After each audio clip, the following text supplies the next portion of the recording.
ओमकारेश्वर ज्योतिर्लिंग मध्य प्रदेश में पवित्र नर्मदा नदी के तट पर स्थित है।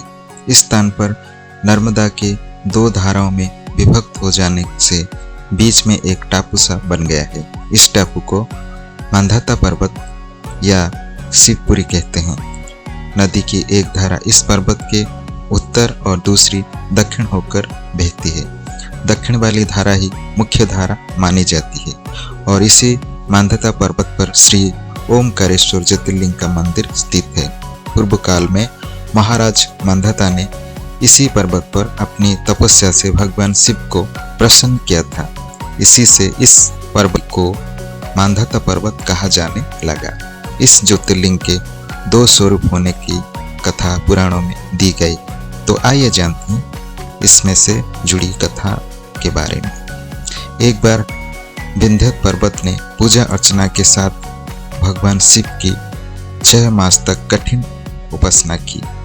उनके इस उपासना से प्रसन्न होकर शंकर जी वहां प्रकट हुए।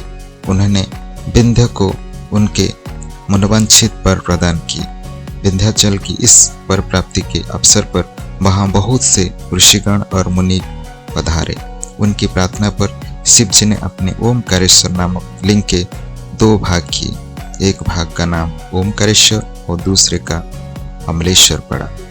दोनों लिंगों का स्थान और मंदिर पृथक होते भी दोनों की सत्ता और स्वरूप एक ही मानी गई।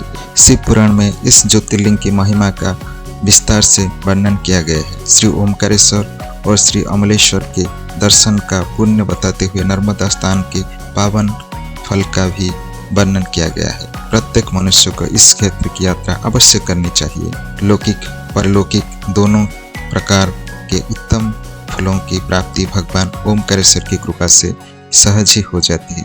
अर्थ, धर्म, काम, मोक्ष के सभी साधन उसके लिए सहज ही सुलभ हो जाती हैं। अतः उसे लोकेश्वर महादेव भगवान शिव के परम ध्यान की प्राप्ति भी हो जाती है। कहते हैं कि भगवान शिव तो भक्तों पर अकारणीय कृपा करने वाले हैं।